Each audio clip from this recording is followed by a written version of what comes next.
Hello, Yeah. Sam. This is Carrie. As we Okay. finish up on our conversation piece before we switch into questions and answers, what are some of your future research plans? Because I believe there are some other things that are coming up in the future.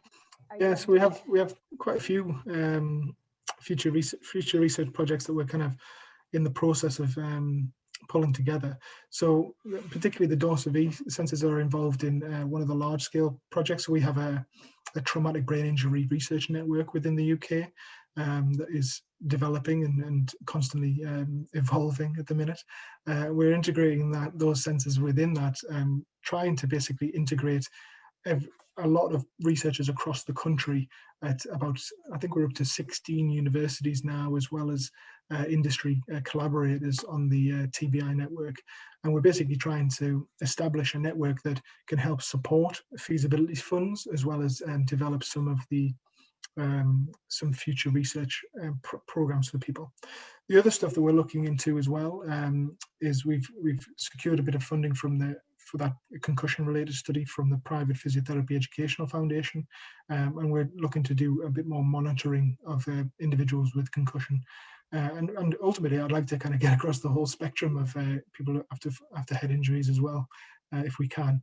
And as I say, the running related studies that we're going, that's a pilot study that we're doing with the 40 individuals.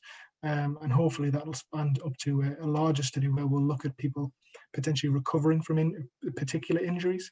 I'm particularly interested in using them particularly for ACL rehab after someone is trying to get back to potentially running after that, or whether there's differences in that. So we've got a few things in the pipeline, and we're always developing things, particularly with our wearable sensors, because for me, as a researcher, but also a clinician, helping to inform new assessment techniques as well as rehabilitation, monitoring rehabilitation a lot better would be beneficial.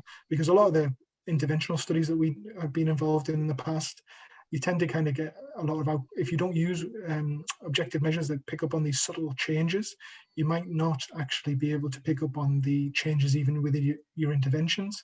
We've seen that a lot in research exercise studies, that individuals do actually improve, but we just don't have the tools to be able to sensitively pick it up.